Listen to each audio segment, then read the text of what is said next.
നമസ്കാരം. കഴിഞ്ഞ ദിവസങ്ങളിൽ സോഷ്യൽ മീഡിയയിൽ വലിയ ചർച്ചയാകുന്നത് നടനും മുതിർന്ന രാഷ്ട്രീയ നേതാവിന്റെയും മകളുടെ ഒരു വീഡിയോ ആണ്. ആ കുട്ടി തന്റെ ഇൻസ്റ്റഗ്രാം സബ്സ്ക്രൈബേഴ്സിന് വേണ്ടി പങ്കുവച്ച ഒരു വീഡിയോ ലീക്ക് ചെയ്യപ്പെടുകയും അതിനെ തുടർന്ന് വലിയ രീതിയിലുള്ള സൈബർ ആക്രമണങ്ങളും സദാചാര പ്രസംഗങ്ങളും സോഷ്യൽ മീഡിയയിൽ നടക്കുകയാണ്. എന്നാൽ ഈ വിഷയത്തിൽ നമ്മൾ ചിന്തിക്കേണ്ട ചില ഗൗരവകരമായ കാര്യങ്ങളുണ്ട്. അതിനെക്കുറിച്ചാണ് ഇന്നത്തെ വീഡിയോ. ആദ്യം തന്നെ നമ്മൾ മനസ്സിലാക്കേണ്ടത് ഇത് ആ കുട്ടിയുടെ പബ്ലിക് പ്രൊഫൈലിൽ വന്ന ഒരു വീഡിയോ അല്ല. ഇൻസ്റ്റഗ്രാം പോലുള്ള പ്ലാറ്റ്ഫോമുകളിൽ സബ്സ്ക്രിപ്ഷൻ എന്നൊരു ഓപ്ഷൻ ഉണ്ട്. പണം നൽകി ആ വ്യക്തിയെ ഫോളോ ചെയ്യുന്നവർക്ക് മാത്രം കാണാൻ സാധിക്കുന്ന എക്സ്ക്ലൂസീവ് കണ്ടന്റ് ആണത്. ഹൻസിക ഒരു പ്രായപൂർത്തിയായ വ്യക്തിയാണ്.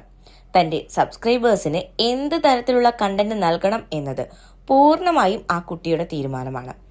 സിനിമയിലോ മോഡലിംഗിലോ ഉള്ളവർ ഇത്തരം പ്ലാറ്റ്ഫോമുകൾ ഉപയോഗിക്കുന്നത് ആഗോളതലത്തിൽ തന്നെ സാധാരണമായ ഒന്നാണ്.